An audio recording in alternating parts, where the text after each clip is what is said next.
అధికారం ఎవరి అబ్బ సొత్తు కాదు, అధికారం ఎవరి గుత్త సొత్తు కాదు. అధికారంలో మీరు ఎవరిని తెలుసుకుంటే వాళ్ళని కూర్చోబెడతారు, ఎవరు వద్దనుకుంటే వాళ్ళు దిగాల్సిందే, తప్పకుండా మీకు సేవ చేయాల్సిందే. అలా రెండో అనుమానం లేదు. నాది ఇది అధికారం అని కూడా అనంత పిచ్చోడు లేడు. ప్రజాస్వామ్యంలో ప్రజలే మా తలరాత రాష్ట్రాలు 2 సార్లు ఇచ్చింది మీరే, ఒకసారి పక్క కూర్చోమని చెప్పింది మీరే, మళ్ళీ 3 ఏళ్ల తర్వాత కేసీఆర్ ని తెచ్చేది కూడా మీరే. అది కూడా నాకు తెలుసు, మీకు తెలుసు పక్కా.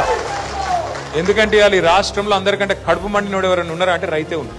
ఇప్పుడు నేను నిజంగా చెప్తున్నా, ఇంక 3 ఏళ్ళు ఉంది ఎలక్షన్, చాలా దూరం ఉన్నది. అయినా కూడా చెప్తున్నా ఒక చిన్న మైకు తీసుకుపోయి ఎవరన్నా రైతు ముంగట పెడితే ఏం మాట్లాడుతున్నారు, ఎట్లా మాట్లాడుతున్నారు చూసిరేమన్నా. అసలు చరిత్రలో నాకు తెలిసి ఏ ముఖ్యమంత్రి కూడా గిన్ని తిట్లు తిన్నోడైతే లేడు. నాకు తెలుగులా ఇన్ని తిట్లుంటాయని కూడా అమ్మతోడు తెలియదు నాకు. అవ్వ ఏం తిట్లు అవి, ఎన్ని తిట్లు, భయం అనేది లేదు. ముఖ్యమంత్రి లేదు, మంత్రి లేదు, ఏపో వాడు ఎవడైతే వాడోళ్ళు కూడా వాగుతలేరు.